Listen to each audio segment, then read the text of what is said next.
G'day, welcome back. Time for Hot Topics now, and our alliance with the US is looking a little shaky this morning after old footage of the Prime Minister resurfaced where he admits that Donald Trump scares him. We have an alliance with the US, we've got to deal with him, but that doesn't mean that you're uncritical about it. He scares the shit out of me. Oh, those comments were made back in 2017 when Mr. Trump was the US president, and concerns are now growing as to whether the words will come back to bite should the Republican win the White House again. For their take, let's bring in independent MP Zali Steggall and journalist Joe Hildebrand. Great to have you with us. So Zali, how can the PM work with Donald Trump given he said what we just heard there?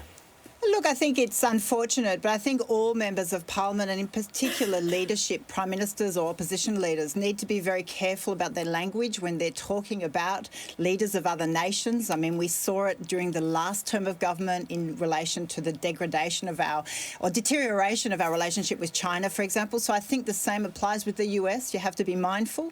But again, I think they're unfortunate, but hopefully the government and diplomacy will do its best to make sure the relationship is strong. Australia has strong ties with the US. We have very important relationships from AUKUS, from transition to renewable energy. So there's a lot of areas that it's in the benefit of all nations to be working together. Joe, we heard about the uncomfortable call with Malcolm Turnbull at the time when Donald took over the first time around. Also, too, our ambassador to the US, Kevin Rudd, back in 2017, called Donald Trump nuts in 2022, labelled him the most destructive president in history. Are we in trouble here if Donald Trump becomes president again? Well, yes and no. I mean, there's a couple of things. One is the PM made these comments way before he was leader of the opposition or prime minister. He was a transport minister. He was playing to a home crowd. I think it was at Splendour in the Grass. So when you're at Splendour in the Grass, you say a lot of things that you don't necessarily mean at the time or remember. He was playing to a home team. That's easily recoverable. Kevin Rudd's, strangely enough, are probably more difficult given that he is the US ambassador. So it is basically his sole job to deal with Donald Trump.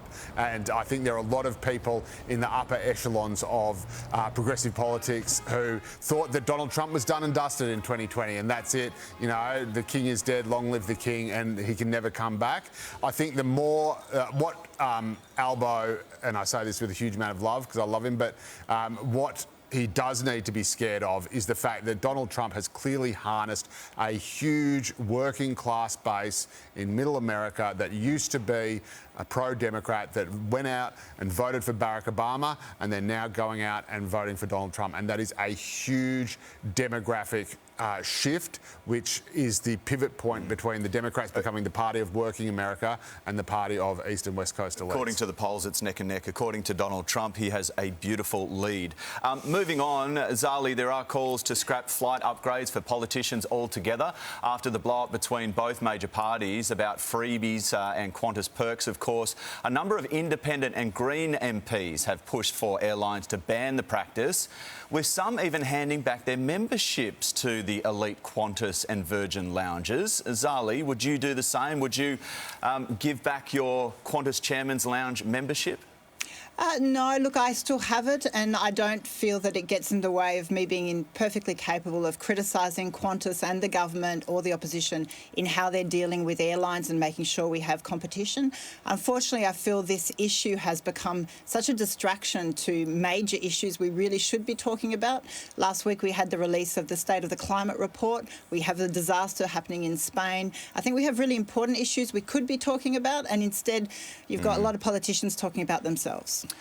Quick one, Joe. Should we just say all pollies fly economy from now on? Look, I think politicians need to use their judgment and we wouldn't be having these conversations. But I think if every politician flew Jetstar and went through the indignity of having their carry-on measured and charged for before they actually stepped onto the plane, they would be a lot more in touch with working Australia and less preoccupied with things that, frankly, a lot of battlers just don't have the luxury to think about.